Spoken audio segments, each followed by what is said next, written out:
Good evening from New York. I'm Chris Hayes. 2 months ago, President Joe Biden's re-election campaign had a huge cash advantage over Donald Trump, a $100 million advantage just in April. Then Trump was convicted of 34 felonies in a New York court, and Republicans opened their pockets.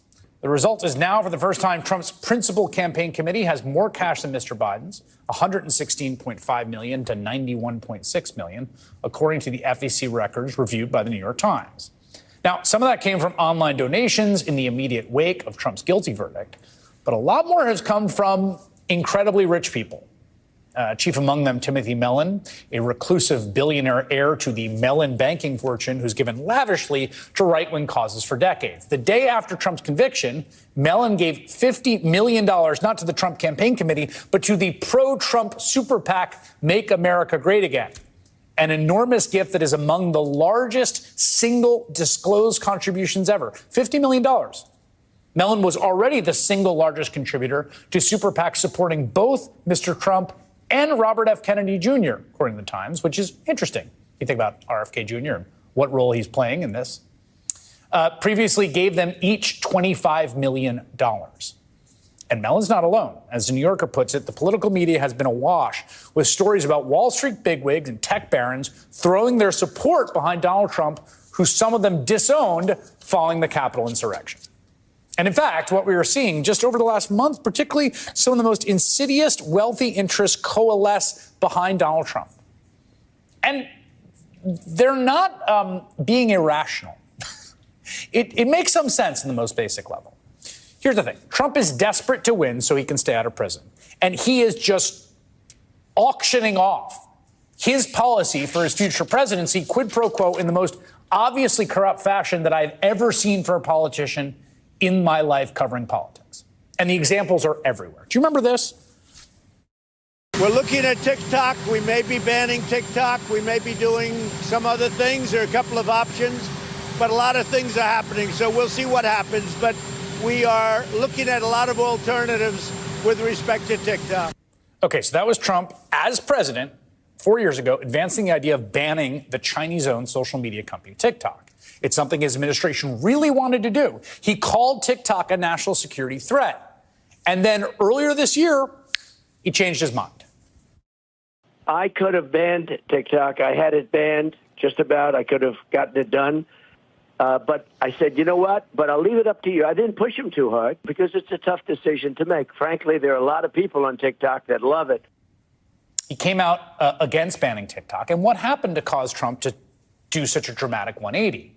Well, just days before that interview, Trump met with Jeff Yazd. He's a billionaire investor and Republican megadonor who, surprise, surprise, has an enormous stake in TikTok's parent company and who would stand to lose a lot of money if TikTok got banned. And so Trump literally flipped his position on TikTok overnight. Within weeks, it was reported that, guess what? Yazd had become the top spender in the 2024 elections, though he may have now given up that spot to one Timothy Mellon. This exact same scenario where Trump has a position and then flips it and gets huge amounts of money from moneyed interests is playing out right now with cryptocurrency. Again, once upon a time, Trump wanted crypto highly regulated. Bitcoin, it just seems like a scam. I don't like it because it's another currency competing against the dollar. Essentially, it's a currency competing against the dollar. I want the dollar to be the currency of the world. Earlier this month, Trump held a fundraiser with big tech elites in San Francisco, and he pitched himself as the crypto president. And he slammed Democrats for trying to regulate cryptocurrency. And that flip-flop paid dividends to Trump yesterday as the Winklevoss twins, the Facebook billionaires who just happened to be at the right time, the right place when Facebook started, they now run a crypto company, of course, called Gemini, and they endorsed Trump and donated $2 million in Bitcoin to his campaign. And let's not forget the oil executives. Back in April at Mar-a-Lago, Trump met with top oil industry executives and told them, you should give my campaign $1 billion because basically I'm the last thing that could kill the green energy transition and keep us addicted to fossil fuels. And just weeks later, 3 of those big oil executives organized an invitation-only fundraiser for Trump in Houston. As part of his corporate pandering tour this week, Trump went on a podcast hosted by 4 mostly right-wing tech venture dudes, including 2 who have held Trump fundraisers. In Trump's appearance, immigration came up. And now, whatever the rich guys want, He's right on it. Please promise us you will give us more ability to import the best and brightest around the world to America. I do promise, but I happen to agree. That's why I promise. Otherwise, I wouldn't promise. What I want to do and what I will do is you graduate from a college. I think you should get automatically, as part of your diploma, a green card. Oh, you want to do that and you're going to do that? Did you do that in your first term? He was president, right? Let's see. He has an actual record. And no, in fact, he made it way, way harder for legal immigrants in all categories to come here when he was president. That's his record. But he is just telling the rich people around him within earshot anywhere what they want to hear in the moment because he wants the money. It is like a caricature of the most crass, corrupt politician you can imagine, right? The one you think of, the most cynical vision of how politics works. If you are a billionaire right now and you haven't asked for Donald Trump, you are getting a yes. And that is just the influence that he's explicitly peddling at the moment. It doesn't include the Trump tax cuts for the wealthy that are set to expire at the end of the year. Those tax breaks, let's remember, are worth literally trillions of dollars to corporations and the richest Americans. President Joe Biden has already said he will not renew them. It is a campaign promise of his. Donald Trump, on the other hand, absolutely will and will go for more tax cuts. It is the one campaign promise, along with overturning Roe, that he has kept from the beginning. This is what our new future will look like. I'm going to lower your taxes very, very substantially. I'm going to get rid of massive amounts of unnecessary regulation.